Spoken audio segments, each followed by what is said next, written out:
আমাদের ছোট নদী। রবীন্দ্রনাথ ঠাকুর। আমাদের ছোট নদী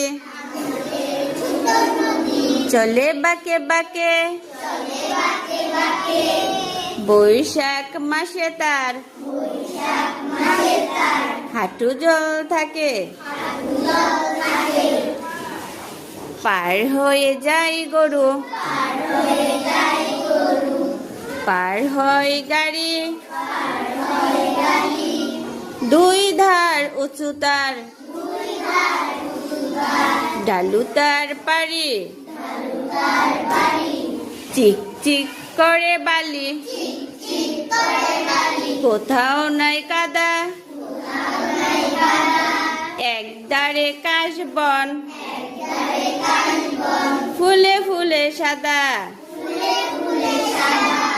কিচিমিচি করে সাতা,